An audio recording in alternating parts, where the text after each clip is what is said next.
To introduce Apache NiFi and or NiFi. Minify. Okay. Thank you. All right, thank you. Thank you to FOSDEM for having me here. I apologize for my appearance. I'm from LA, and I forgot that it rained anywhere else in the world. So yeah, I am Andy Lopresto. I work at Hortonworks. I'm a project management committee member and a committer on Apache NiFi and the sub-project Apache Minify. And we're going to talk about intelligently collecting data at the edge.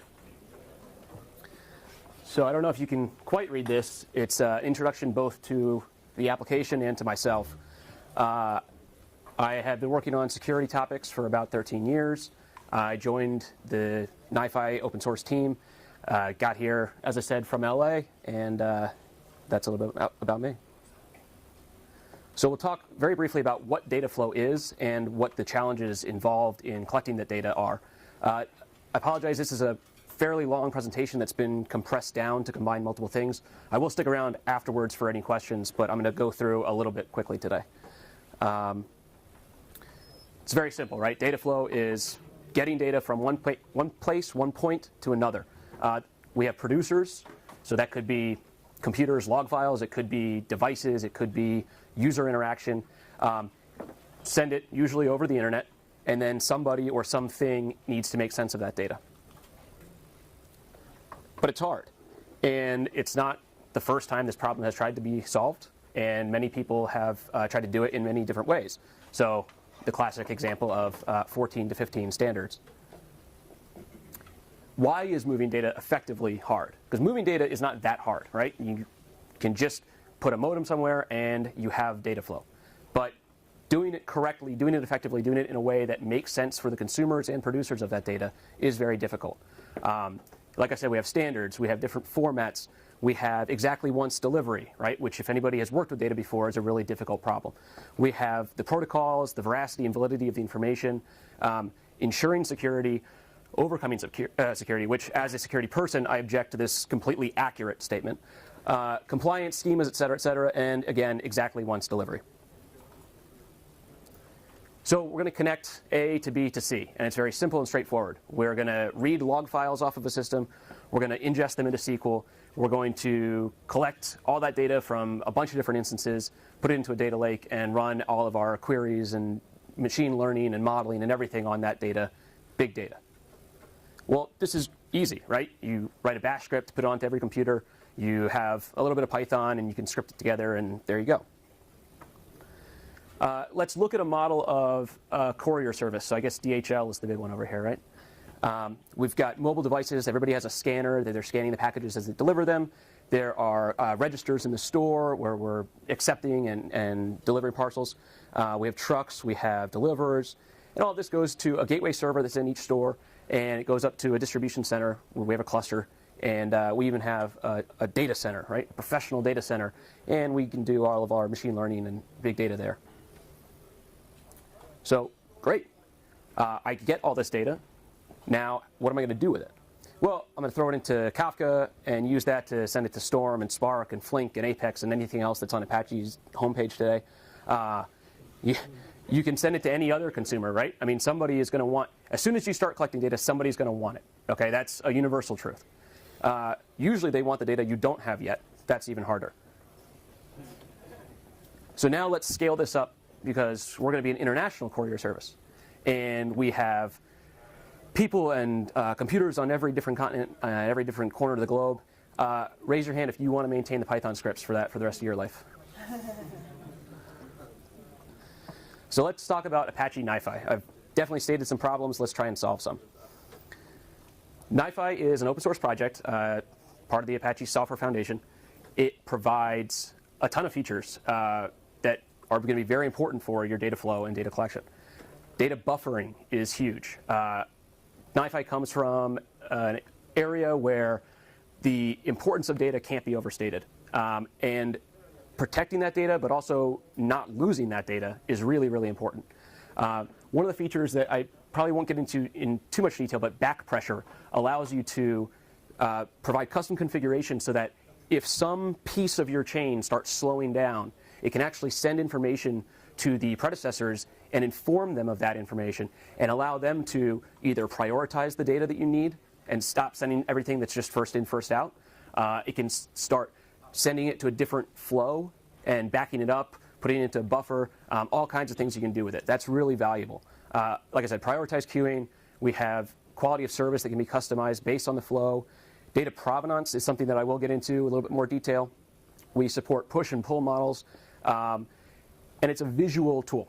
It's not something where you have to have a master's in order to start the thing up. It's something that anybody with domain knowledge can use, which really makes it easy to get the right people involved, right? Because you're not always going to be able to say, everybody who has valuable insight to this problem is able to run the terminal and do everything there, right? So we're trying to open it up and make sure that you get the right people involved in your process. NiFi originated with a concept called flow-based programming. So there is some vocabulary, basically a glossary here. You'll hear me talk about flow files. That's basically your atomic unit of data. Okay, that's the thing that's moving through your system. Flow file processor is some component, some black box. It doesn't matter what the internal implementation is. It's something that you can connect data into, get data out of, and operate. Obviously, in order to do that, you need connections. Flow controller is essentially a scheduler, right? It's the overarching system that's running all of this and orchestrating it. And then a process group is basically just a collection of these processors and connections logically grouped together. So NiFi is completely data agnostic. We really don't care what you're using it for. But it was designed understanding that users have to care about the specifics, and it allows you to do a lot of transformation or manipulation of the formats and protocols within the tool. So a really good example to understand a flow file is to think of it using the analogy of an HTTP data. All right? So this is an HTTP response. You can see that there's a header, and then there's some content below. A flow file is very similar. We have attributes, which is key value mapping, and then we have the binary content of the flow file. And the reason that this is important to be separated logically is that the attributes are maintained in memory. They're accessible all the time. They're usually pretty small, right? They're used for routing. They're used for classification, tagging, access control. The content could be anything from a couple bytes of text to 10 gigs of video, okay? When you're routing data, you really don't want to be moving all of that through the heap constantly, right? So what we do is we've split this into two different storage capacities. One is what we call the flow file repository, which stores all of these flow files with their attributes. But it then has, similar to a pointer, right, a reference pointer, it has a claim to content that's in a content repository. So what we do is everything is dealt with through streaming interfaces. The data, the content is read into a content repository. It's referenced from there, but it means that it's not always on the heap, whereas the attributes are always available for operation. This allows it to process a ton of data very quickly and respecting the resources that you have available. I'm not going to pretend like you don't need to have resources in order to do this if you're operating on that scale of data, but it makes it easier and it's not unnecessarily wasting the resources that you have available. Let's talk about the user interface. We want less, I mean, I like this, but in general, we want less of this and more of this, okay? And let's talk about the user interface. I'm actually going to go up to the board a little bit. So here we have what's called the navigation palette, and then the operation palette down here. Across the top, this header, these are components which you can drag onto the flow, the canvas. On the far right, the hamburger menu, I guess we're still calling it that, allows you to get into some of the system maintenance and operations. And then you can see on the graph itself your components, connections, etc. This is mostly to illustrate that people tend to think of data processing as happening just in some core data center somewhere, right? You have a team that only cares about doing something with the data. They really don't care about how the data got, well, they care if it doesn't actually get there, but they don't care about how you're collecting the data, where it's coming from. On the other hand, you have people and resources out in the field or at the edge which are doing the data collection, right? And not only that, there's usually some other value they're providing or else the tool wouldn't be there. One of the things that NiFi allows is for bidirectional data flow. What I mean by that is we're extracting or exfilling some kind of important data from the edge and bringing it back to a central resource. But we also need to be able to send commands, communication out to the edge in order to update the flow, prioritize what we're getting, ask somebody to resend something, right? So with this bidirectional data, what we call the data plane and then the command plane or control plane, it allows for us to improve the data collection, make sure it's robust and stable as we move on. We have over 180 processors that are available as part of the default NiFi installation. Everything from SQL and SQL-like data stores to big data to all the different edge formats and protocols that you might encounter. So listen TCP, log readers, just file extractors, Kafka, database integration, all kinds of stuff there. Web, so HTTP, email. Basically, if you can think of it, if we haven't written a processor for it already, we can probably knock one out, unless it's the new version of Kafka, which will take some time. We can do a ton of different operations to that data. So usually, manipulating data, transforming data requires some custom knowledge of that format, right? I want to go from XML to JSON. Well, I have to understand XML, I have to understand JSON. I may have to understand different schemas that are involved. Here, you drag a box onto the canvas and you have XML to JSON. It really is that easy. So now let's talk about Minify. And I am blazing through this, so I apologize if anything's getting a little confusing. Minify is going to let us get out to the very edge. So everybody in this room has a computer that's capable of the calculations needed to put a man on the moon 50 years ago, right? That kind of data collection, data processing is unprecedented and will only continue to grow, right? Data lives in the data center where NiFi has brought it in, transformed it, and provided it to whatever follow-on system exists. But the data doesn't start there. And so the closer we can get to the creation of the data, the better quality we'll get, the better control over that data we'll have. We'll be able to prioritize it. We'll be able to secure it. We'll get granularity of provenance, of history, in a way that we've never been able to before. Why not just put NiFi out there? Well, NiFi is big. 726 megabytes for the last release. Okay? It's not a tiny thing. It is respectful of the hardware, like I said. You can run it on a Raspberry Pi, but you'd like to run it on the heaviest machine you can find, right? We have a friend who has a machine running right now with 768 gigabytes of RAM.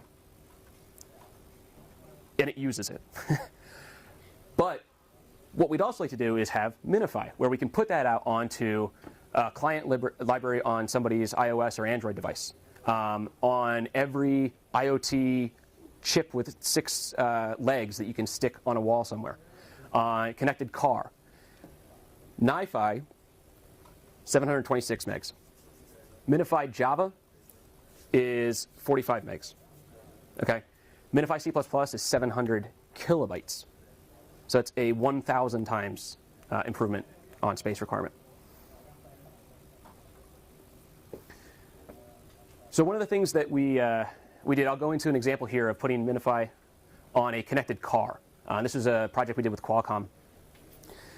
It allows us to tag data immediately. So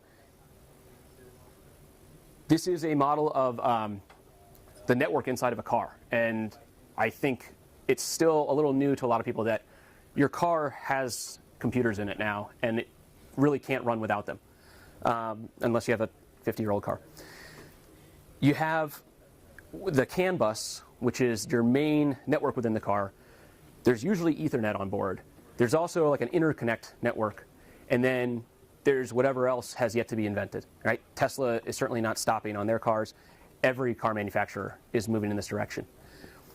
Minify, living in the car, I mean literally on that chip in the central computer of the car, can ingest all of the data that's flowing across these different networks.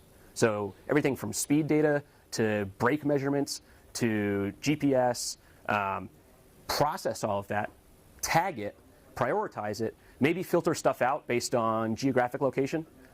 If you're operating in China, you're not allowed to send any of that information to a computer that lives outside of China. So you can't just say, oh, well, Ford has a data center for the entire world. We'll get all the information in, we'll do some machine learning and modeling there, and then we'll send out our learnings. No, you have to have one, I think maybe even now, one for Europe, one for the US, one for China, one for Antarctica, whatever you want to do. So Minify can start routing that information, encrypting that information, prioritizing or filtering it while it's still on the car. Taking data off of a car is very expensive. If you are near a Wi-Fi hotspot, the car will prioritize that and send more data over Wi-Fi. But when you're driving on a highway and there's nobody around, it uses an LTE modem that's in the car, and that's extremely expensive. So you really don't want to send a bunch of wasted data, a bunch of unnecessary data, or uncompressed data over that if you don't have to. So here's a little diagram, the map on the right, and the boxes there are actually showing the ratio of the data that's getting exfilled live via LTE versus Wi-Fi. On the left, you see the data flow from NiFi, and that is ingesting data off of those networks, processing it, filtering it, and then sending it via the radios that are in the car. One of the next things that we're really focused on developing is the flow versioning, right? As you develop your data flow, all of this, we like to use the analogy, you're not building pipes, you're a farmer digging irrigation ditches, right? That water's always flowing. That river's not stopping because, oh, I need to update this processor. So what you can do is continue a data flow, build something new alongside of it, make sure that works on the same data that's coming through without stopping anything, any follow-on system. And then when you have a new flow that's better, you kill the old flow. You've never stopped moving the data from the source to the destination, but you've improved your system as you're doing that. Unfortunately, you improve that, and then 6 weeks later, you find out, oh, I needed something from the other flow that I forgot to check.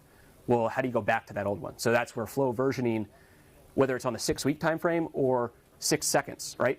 I'm reading from IoT sources, and I need to change the priority based on the available bandwidth. I might want everything if I have the bandwidth. I might want only top priority data when the bandwidth starts to get spotty.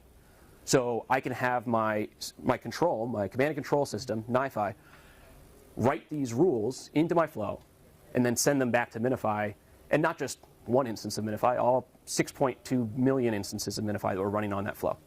And that's all going to be taken care of seamlessly. I think I am getting close. Okay, there's plenty more. Anybody who's interested is welcome to come talk to me. I'll hang out outside. Thank you very much for having me.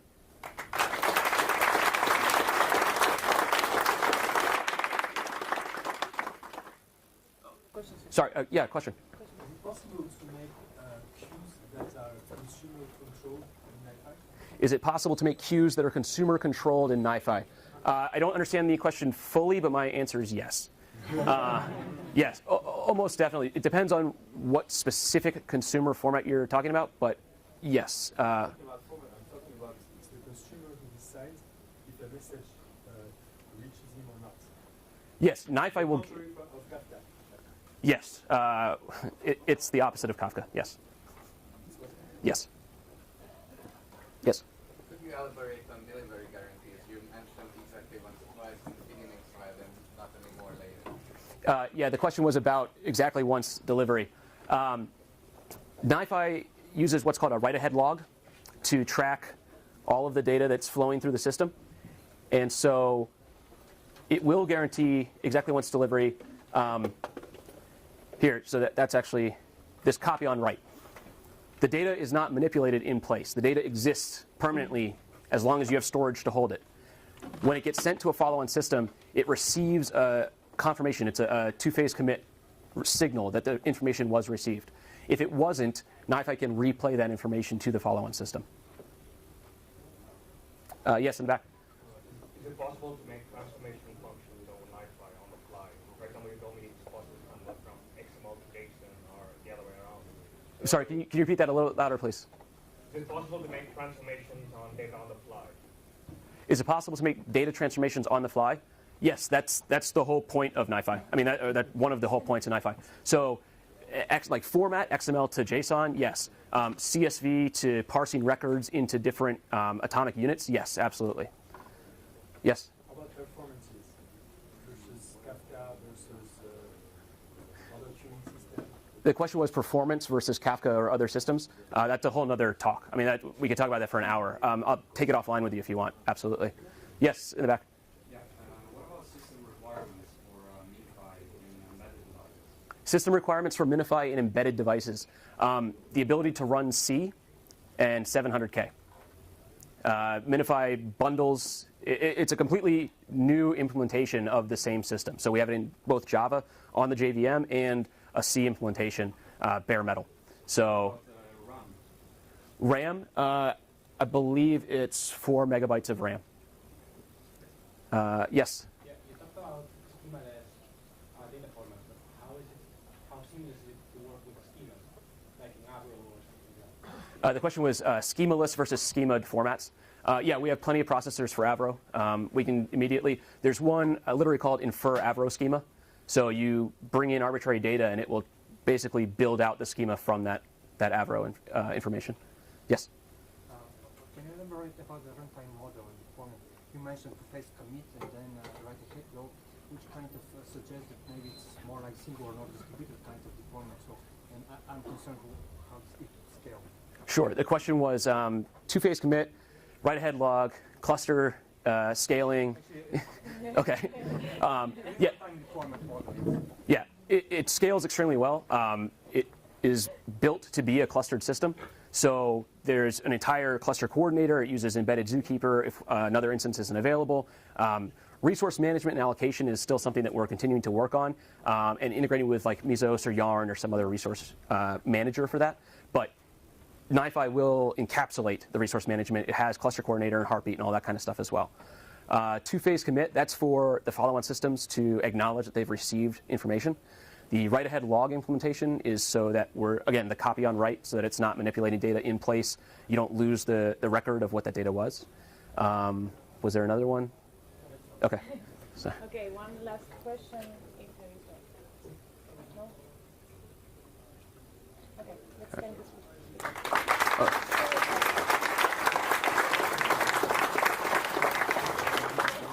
Did you have a question? I'm just curious if this is autonomous cars an appropriate use case, for instance. That's the next big thing will be autonomous. Yeah, sorry, the question is autonomous cars. Is that appropriate for this? Yeah. I mean, morally or just like technically? Like, technically, absolutely, yes.